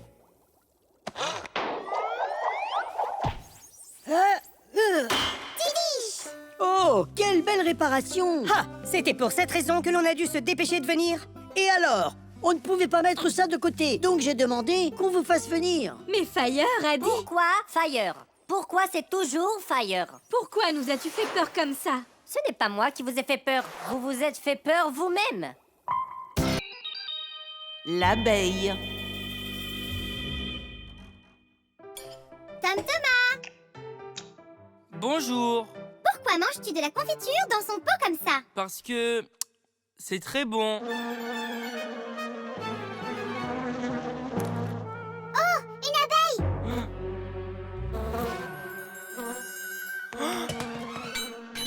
Chut, va-t'en de là. Laisse-la tranquille! C'est juste une simple petite abeille. Mais un jour, je me suis fait piquer par une simple petite abeille. Tom Thomas! Ah, ne fais pas ça! Va-t'en, parasite. Les mouches sont des parasites. Les abeilles, elles, sont très importantes et utiles. Comment est-ce qu'une abeille pourrait être utile? Les abeilles sont de grandes travailleuses. Elles récoltent le nectar des fleurs en permanence. Volant de fleur en fleur, elles transportent le pollen sur leur ventre. Grâce à ce processus de pollinisation, les fleurs produisent des fruits et des graines.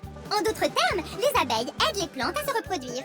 Les abeilles utilisent le nectar qu'elles récoltent pour en faire un miel délicieux et sucré, apprécié par les enfants de tout âge. Le miel des abeilles n'est pas seulement délicieux, il est également nutritif. Et alors, j'ai quand même peur d'elle. Et si elle me mordait? Les abeilles ne mordent pas, elles te piquent. Ah! Ah!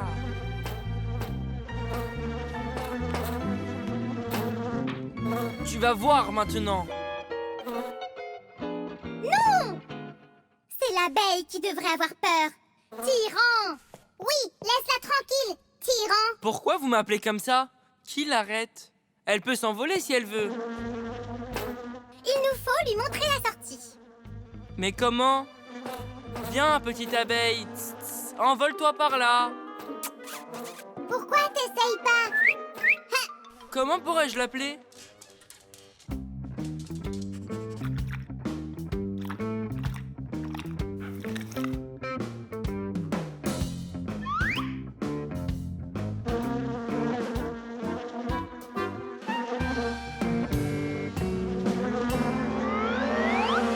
Arrête, ne bouge pas. Elle va te piquer. Elle ne veut pas le piquer.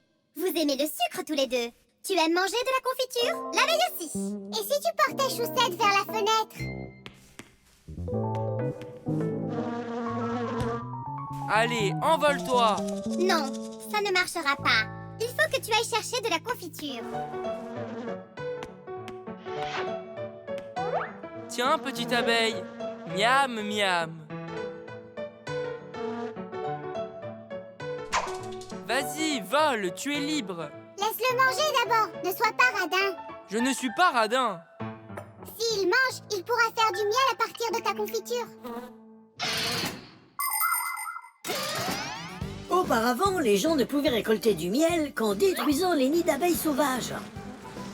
Et cela a duré jusqu'à ce que quelqu'un ait l'idée d'apprivoiser ces insectes. L'on commença alors à laisser suffisamment de miel pour que les abeilles survivent à l'hiver. Les gens s'occupaient des abeilles dans ces cavités, jusqu'à ce qu'ils apprennent à leur construire de petites maisons appelées ruches. Et une ville faite de ces ruches s'appelle un rucher. Les abeilles vivent et travaillent ensemble dans ces ruches pour faire du miel, tandis que les apiculteurs s'occupent des abeilles et récoltent le miel. Les abeilles travaillent très bien en équipe. Elles se disent les unes aux autres où poussent les meilleures fleurs. Savez-vous comment elles le font? L'une des abeilles fait une danse, les autres abeilles observent sa danse et comprennent ainsi où elles doivent se rendre. Pauvre petite. Tom Thomas t'a épuisée. Je t'avais dit qu'il n'y a pas de quoi avoir peur. Tu vois? Il est si gentil et doux. Je n'ai pas peur d'elle. Elle ne me laissait pas manger ma confiture. Et maintenant, il est temps pour toi de t'envoler. Hein? Oh! Elle joue à la dure. Je veux essayer. Nulik. Tu es trop petit. Il faut que tu grandisses pour faire ce travail. Oh, oh, oh! Calme-toi un peu. Et maintenant, envolons-nous. Et Simka, la fenêtre est par là-bas. Je peux le voir sans toi. Mais comment faire pour te faire tourner? Génial! Hurrah! Ha ha ha! Elle m'écoute! Wouhou! Wouhou! Ne rate pas la fenêtre! Maintenant! Au revoir, petite abeille! Tidiche! Tom Thomas, est-ce qu'il te reste de la confiture? Oui! Pourquoi faire? Alors apporte-en pour faire venir d'autres abeilles. Mais pourquoi? Comment ça, pourquoi? Parce que c'est à mon tour de voler sur une abeille. Les piles. Oh, mon petit citron, attends encore un peu. Un jour, tu seras un grand arbre merveilleux. Elle parle avec un pot de fleurs. Oh, vous m'avez fait peur. Vous l'aimez? Mais quoi? Mon semis, vous le voyez? Il va pousser en un immense arbre. Et là, entre les feuilles vertes, il y aura de beaux citrons jaunes. La classe! À partir de ce truc-là, des citrons? Oh oui! Ça va devenir un arbre. Tout ce qu'il lui faut, c'est de récupérer de l'énergie. De l'énergie? Venue d'où? Venue de notre soleil! Ha! Du soleil? Ça sera trop lent. Oh! Tes piles iront plus vite que le soleil. Des piles? Je ne crois vraiment pas. Outil, t'as une idée de toute l'énergie qu'elles contiennent? Enterrons quelques piles là-dedans, Outil, et tu verras que ton semis se transformera d'un coup en arbre. En es-tu sûr? Évidemment. Où est-ce qu'on va trouver des piles? Par là-bas. Professeur Eugenius en a une boîte pleine.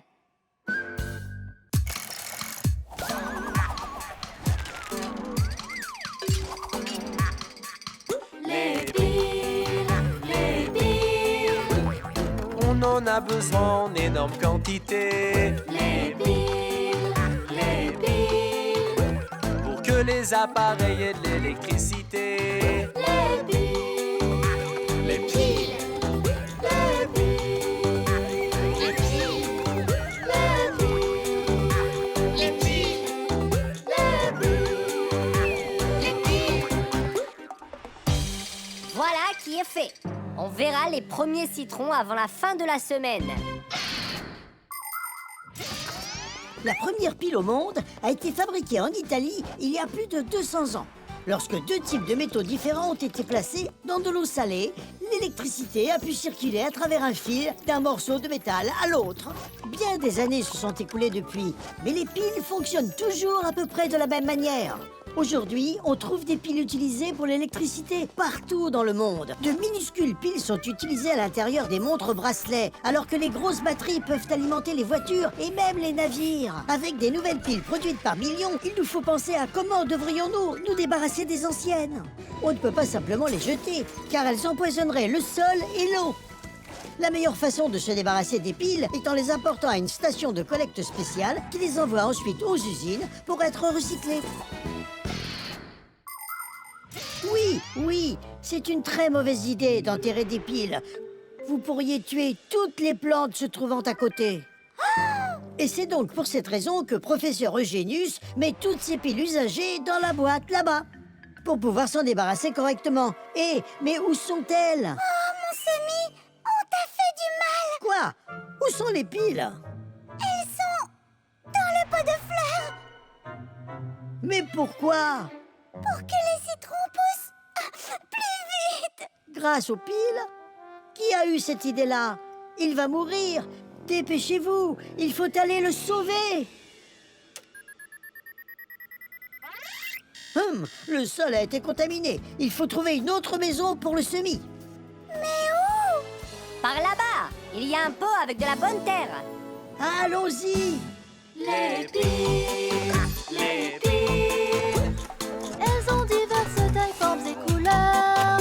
Les piles, les piles. Elles sont parfois vertes ou bien bleues, rouges ou jaunes. Les piles, les piles, Les piles. les piles, les piles, Les piles. les piles, Les piles. les piles, les piles, Les piles. les piles, les piles, Les piles. les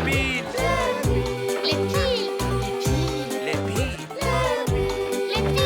les piles, les piles, Les piles. les piles, les piles, Les piles. les piles. Ne pleure pas, Outil. Ce semis ira très bien. Il grandira bien comme il faut et aura des branches remplies de beaux citrons et d'oranges. Et de pastèques. C'est un citronnier, Fire. Est-ce qu'un jour tu arrêteras d'exagérer? Comme avec les piles. Bon, les amis, les piles sont géniales de toute façon. Regardez tous les appareils qui ne fonctionnent pas sans elles. Oui, c'est ça. Les appareils ne fonctionnent pas. Regardez, le semis reprend vie. Oh, c'est vrai. Outil, dis-le. N'est-ce pas splendide? Ah, splendide. Les tubes. La leçon d'aujourd'hui portera sur les tuyaux et les tubes. Ici même, dans ce laboratoire, vous pouvez en voir partout. Regardez, là-bas, et là, et aussi là-bas. Et il y en a un autre là. Alors, qui peut me dire quelles sont leurs différentes utilisations? Digit. On les utilise dans la plomberie pour transporter l'eau. Nulik, à l'école, on ne répond jamais sans avoir été interrogé. Digit. On peut... Et pour transporter des déchets. Je suis en train de parler à Digit. Le gaz aussi passe par des tuyaux. Arrête de nous interrompre. Et il ne faut pas oublier la fumée des cheminées. Nulik, ton comportement est grossier. Sors, tout de suite.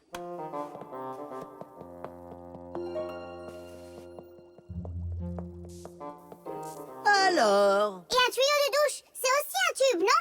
Je t'ai dit de sortir. D'accord. Et un aspirateur en a aussi un. Et les longues vues que les pirates utilisent en navigation. Hé, qu'est-ce que t'en penses? On y va, on se faufile dehors? Bonne idée. Laissons-le parler tout seul. Chut. Une trompette a aussi un tube dans lequel on souffle.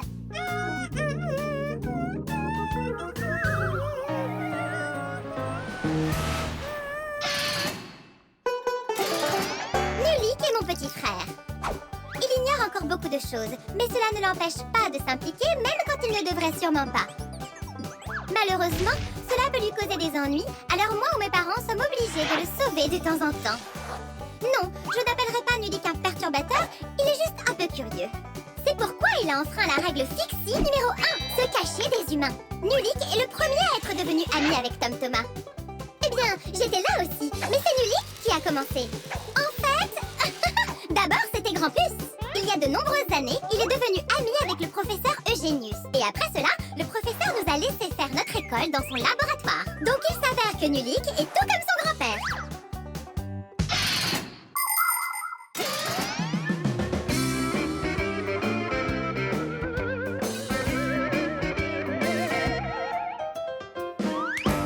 Digit, vas-y. Les tubes sont... Eh bien, il suffit de regarder tous ces tubes ici. Il y a ceux en caoutchouc et ceux en verre qui sont arrondis. Ah oui! Et les stylos? Ils sont en partie composés d'un tube. Il a arrêté de parler. Il cherche des idées. Et il y a aussi des tubes au parc aquatique. Le canon d'un fusil et la douille d'une balle. Ce sont des tubes. Oh! Il y a un tube avec une sérieuse fissure. Et ça dégouline. Et ça siffle. Ça dégouline? Où? Comment puis-je te montrer? Tu m'as viré de la classe. Que se passe-t-il? Regardez, le tube est en train de fuir. C'est de l'acide qui coule. Est-ce que c'est dangereux? C'est affreux. D'ici quelques secondes, ça va exploser. Mais où est parti le professeur Eugenius? Il est allé manger son sandwich. Alors que faisons-nous? C'est une catastrophe. Ne paniquez pas. Fire, Verta, allez près du tuyau et fermez la valve. Simka, va chercher un sac aquatique. Nous allons réparer ce tuyau nous-mêmes. Il est important d'être sûr qu'un tuyau ne fuira pas. Mais fabriquer des tuyaux qui ne fuient pas, ce n'est pas si facile. Les tuyaux peuvent être fabriqués en enroulant une feuille de métal et en la soudant. Malheureusement, la soudure peut casser. Et c'est la raison pour laquelle des gens ont fabriqué des tuyaux sans démarcation. Ils le font en étirant du métal chaud sur des machines spéciales. Et les tuyaux en PVC sont pressés dans du plastique chaud comme de la pâte. Quand le plastique refroidit, il durcit en prenant la forme d'un tuyau. Nous l'avons réparé juste à temps. Nulik, merci de nous avoir avertis. Hé, Simka, où est-il? Je ne sais pas. Il est finalement parti. Je suis ici. Nulik, je tiens à te remercier d'être à l'affût. Et j'aimerais que tu rejoignes la classe. Tiliche! Seulement n'oublie pas, dans ma classe, les élèves ne répondent pas sans être interrogés. Nous disions les tuyaux et les tubes. Digit, vas-y s'il te plaît. Alors? Mais Nulik a déjà tout dit. Nulik! Pas tout. Et la paille pour boire un milkshake, c'est un tube. Et les nouilles sont des tubes faits de pâte. Et comment ça s'appelle, ce truc? Un trou dans une montagne. Attends une seconde, je cherche. Un volcan! C'est pas ça. Ça fait comme ça. Non, plutôt comme ça. Hein? Tu parles d'un tunnel? C'est ça, oui. Bien joué. Oui. L'appel vidéo.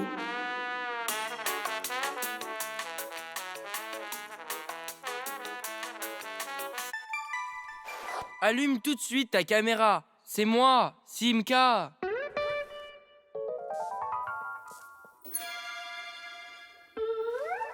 C'est bien ce que je pensais. Nulik, pourquoi n'es-tu pas à l'école? À l'école? Ça a commencé? Non, mais tu vas être en retard si tu ne te dépêches pas. Je suis en route. Simka, est-ce que c'est vraiment ton école Fixie? Eh bien, en fait, c'est le laboratoire dans lequel le professeur Eugenius travaille. Il a accepté que notre école soit ici. C'est qui Simka? Regarde. Est-ce que c'est le professeur? Où ça? Oh, arrête, Tom Thomas. C'est le manipulateur, ça. Qui? Pas qui, mais quoi? C'est un bras mécanique. Vraiment? Oh, s'il te plaît, montre-moi d'autres choses. Mais comment te les montrer? Allez, avec la caméra. Les ordinateurs et les tablettes peuvent se connecter les uns aux autres via Internet. C'est pourquoi on peut parler à une autre personne sur l'ordinateur comme quand on parle au téléphone. Et si l'ordinateur possède une caméra, il est possible d'envoyer non seulement du son via Internet, mais aussi de la vidéo. C'est pourquoi on appelle ça un appel vidéo. Avec les appels vidéo, on peut parler à nos amis, les voir et leur montrer tout ce que l'on voit nous-mêmes. Alors regarde. Ici, on a du matériel de chimie. Et par là, coucou Tom Thomas, content de te voir. Waouh, tu as volé là-bas très vite. Nulik, pousse-toi de là. Tu gâches la vue du laboratoire. Je ne gâche pas la vue. Arrête, va-t'en. Non, toi va-t'en. Toi. Tom Thomas, qu'est-ce que tu regardes? Est-ce qu'il faut qu'on se transforme en vis? Trop tard, il nous a déjà vus. C'est juste un dessin animé avec des petits bonhommes rigolos. Je regarde avec toi? Non, c'est ennuyeux, papa. Et je l'ai déjà vu. Après, le petit bleu, là, se met à sauter. Regarde. Et maintenant, on devrait s'enfuir. Commence à sauter, comme dans un dessin animé. Et maintenant, la rouge va chanter. Regarde. Puis elle se met à danser.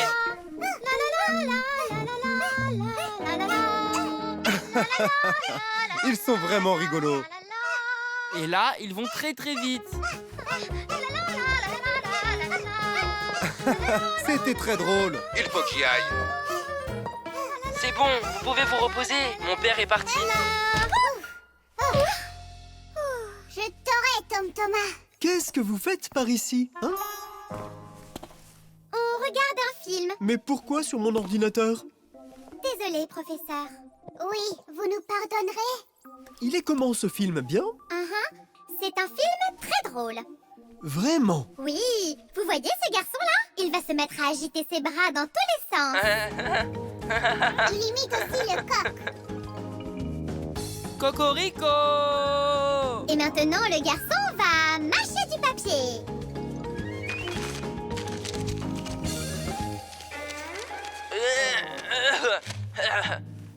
Je ne peux pas tout faire d'un coup.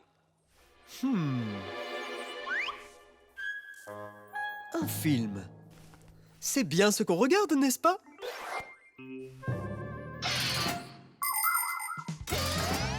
Les gens se sont toujours intéressés à ce qui se passait en dehors de là où ils se trouvent. Et avec l'invention de la transmission vidéo, il est désormais possible de voir ce qui se passe presque partout. Aujourd'hui, sans quitter votre maison, vous pouvez voir ce qui se passe dans une autre rue ou même à l'autre bout du monde. Grâce aux appels vidéo, les médecins aident leurs collègues à effectuer une chirurgie complexe. Les professeurs enseignent via des vidéos et les scientifiques participent à des vidéoconférences. Grâce à la vidéo, on peut voir un spectacle de théâtre en direct dans un autre pays. Et dans l'espace même, un astronaute peut se sentir chez lui en discutant simplement avec ses amis et sa famille. Et ce n'est pas uniquement propre aux astronautes. Maintenant, les tablettes et les téléphones sur Terre possèdent presque tous une caméra. Je vous présente Tom Thomas. Enchanté de te rencontrer, petit. Je suis le professeur Eugenius. J'imagine que tu es aussi un ami des Fixies. Oui, sauf que c'est un secret. Mon ami, c'est un secret que nous partageons tous les deux. Et ce sont les amis qui savent garder un secret. La carte magnétique. Hop là! Eh bien, professeur Eugenius, votre bouilloire électrique marche à nouveau. Oh, eh bien merci. Je désirais tant boire une tasse de thé. Oui. Il n'y a plus de thé là-dedans. Eh bien, je vais demander à Elisa si elle en a. Oh, regarde! Professeur Eugenius, vous avez oublié votre clé! La clé! Ne fermez pas la porte! Simka, tu rigoles ou quoi? Ça, c'est une clé. Alors que ça, ce n'est qu'une carte en plastique. Mais c'est une clé. Une clé spéciale. C'est une carte magnétique. Pour ouvrir une serrure à combinaison, il faut entrer un code dans le bon ordre. Ça veut dire que si vous ne vous souvenez pas du code, vous ne pouvez pas ouvrir la serrure. Mais si la serrure utilise une carte magnétique, il n'y a pas de code à mémoriser parce que le code est conservé dans la mémoire de la carte et que la serrure peut lire le code de la carte. Bien sûr, les cartes magnétiques ne fonctionnent pas avec tous les verrous. Elles fonctionnent avec des serrures dites intelligentes qui lisent les codes électroniques. Lorsque la serrure intelligente lit le bon code, elle s'ouvre immédiatement.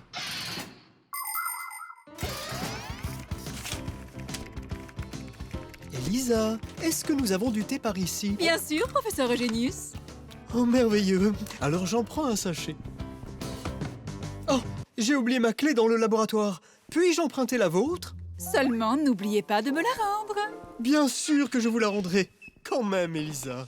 J'ai enfin un sachet de thé. Professeur Eugenius, l'eau est en train de bouillir. Fantastique. Attendez un peu. Ah, oh non, il fallait que je rende quelque chose à Elisa. Pourquoi n'iriez-vous pas lui demander quoi? D'accord, je reviens tout de suite. Professeur Eugenius! C'est la deuxième carte maintenant. Elisa, je vous avais promis quelque chose, n'est-ce pas? Oui, la clé. Vous deviez me la rendre. Oui, bien sûr. Laissez-moi la prendre, juste une seconde. Je l'ai enfermée dans le laboratoire. C'est horrible. Comment allez-vous pouvoir retourner dans le laboratoire désormais? Vous voyez, il y a un moyen, mais c'est un secret. Pourriez-vous sortir pendant quelques minutes? Collègue, professeur, pourriez-vous me faire une petite faveur? La clé, je crois l'avoir laissée sur la table. Oui, c'est vrai, tout à fait. Comment résoudre ce problème? Il faut que j'y réfléchisse. Pas besoin de réfléchir. Il faut juste la faire glisser sous la porte. Vous pensez pouvoir y arriver? Oui! Mettons-nous au travail! Hé, qu'est-ce qu'il se passe? Oh, est-ce que vous m'avez appelé? Oui, non, Elisa, ce n'était pas vous. Qu'est-ce que c'est lourd! Savez-vous où Digit s'est enfui comme ça? Digit doit être parti quelque part pour réfléchir. Il fait tout le temps ça quand il faut travailler. Tous à bâbord, tous à tribord. Bien joué, Nulik! Alors, à qui est-ce que vous parliez? Eh bien, en fait... Qu'est-ce que c'est que ça? Quoi? Où ça? Qu'est-ce que c'est que ça? Venez, tentons encore une fois. Regardez, vous avez vu ça? C'est de la télékinésie. Le pouvoir de transporter des choses par l'esprit. Vous êtes tout simplement époustouflants. Avez-vous fait ça aussi avec votre esprit? La porte? Oui, bien sûr. Vous êtes un génie. Le professeur Eugenius est un scientifique très talentueux et un grand et cher ami des Fixies. Il les aide toujours et les Fixies sont heureux de l'aider en retour. Le professeur Eugenius a laissé les Fixies installer leur école ici même, dans son laboratoire. Difficile d'imaginer un meilleur endroit pour une école Fixie. Venant de la ville entière, les gens apportent toutes sortes de choses au laboratoire pour les tester. Ordinateurs, téléphones, meubles et même de la nourriture et des jouets. Le professeur Eugenius utilise son expertise pour vérifier la qualité de toutes ces différentes choses. Pour l'aider à mener à bien ses expériences, son laboratoire est rempli d'une variété d'outils et de machines. Oui, le professeur Eugenius est certes très intelligent, mais il peut être distrait. Heureusement pour lui que nous, les Fixies, sommes là pour lui. Merci pour tout. C'était l'idée de Simka, de faire passer la carte sous la porte. Mais la porte s'est ouverte alors que la carte était encore au sol. C'est étrange. Il n'y a rien d'étrange à ça. C'est moi qui l'ai ouverte. Comment? J'ai grimpé jusqu'à la serrure, j'ai compris comment elle fonctionnait et... Tidiche! Très intelligent. C'est un véritable Tidiche. Je crois que réfléchir avant d'agir sera le sujet de notre prochaine leçon. L'airbag. On va être en retard. On va y arriver.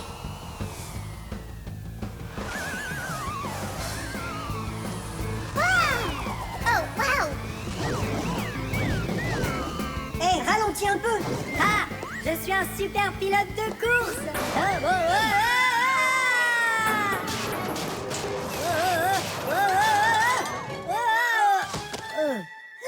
Eh bien, qui voilà?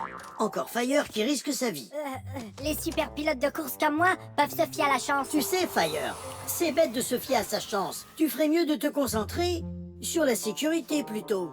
Et d'ailleurs, aujourd'hui, professeur Eugenius veut nous montrer quelque chose de très spécial. Il va tester un airbag. Qu'est-ce que c'est? Digit, explique-lui. Dans une voiture, tout le monde doit attacher sa ceinture de sécurité, car si la voiture s'arrête brusquement, la ceinture permettra de nous retenir. Mais il arrive que les ceintures de sécurité n'offrent pas de protection suffisante. Comme lorsqu'une voiture roulant vite finit par s'écraser sur quelque chose. Lorsque cela se produit, le conducteur et les passagers peuvent être protégés par un airbag. Vous ne pouvez pas les voir lorsqu'ils sont repliés car ils sont cachés. Mais si la voiture entre en collision, les airbags s'ouvrent très rapidement et la personne percute le sac au lieu de percuter le volant ou de voler à travers le pare-brise.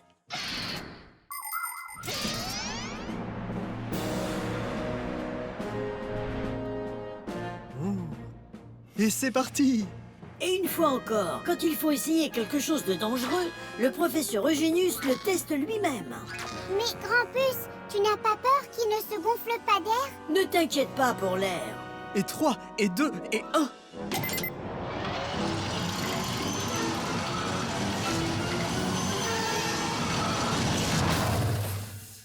L'airbag s'est rempli en un instant. Vous avez remarqué ça? Oui, mais comment ça fonctionne? Il y a un produit chimique à l'intérieur qui brûle rapidement et se transforme instantanément en gaz au moment de l'accident. Le gaz remplit l'airbag et voilà. Ai-je bien expliqué, professeur? Ah! Je n'arrive pas à t'ajouter. Il faut qu'on le sorte de là. Arrêtez! On devrait demander de l'aide.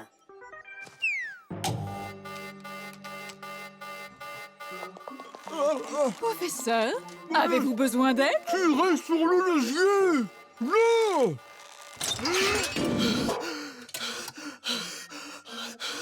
Merci, Elisa. Désolé de vous avoir dérangé pendant votre travail. Vous pouvez y aller. Professeur, comment avez-vous pu appuyer sur le bouton de là où vous êtes? Ah, j'ai pu le faire en plein vol. Vous êtes absolument époustouflant.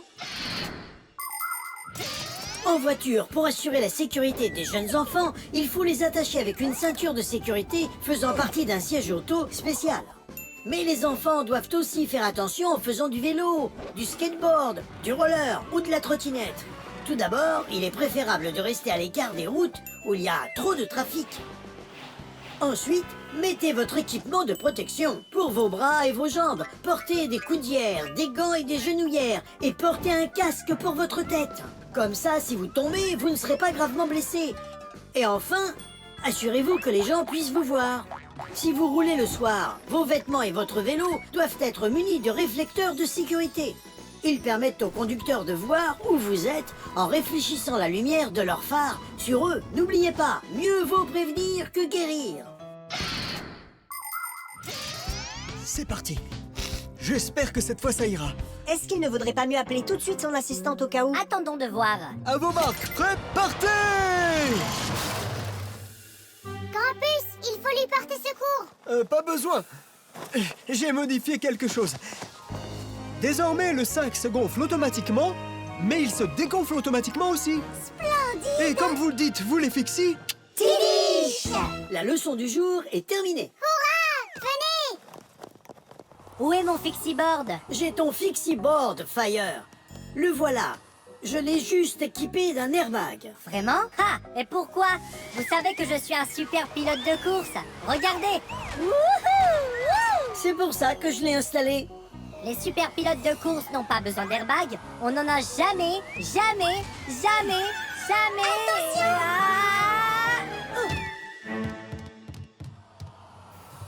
Oh, waouh! Cet airbag est trop génial! Il a utilisé un design très original. C'est mon design Fire à effectuer le test. Professeur, pourriez-vous créer un airbag pour chacun d'entre nous? Vous en aurez tous un très bientôt. Malgré cela... Pour éviter les accidents, prudence et attention!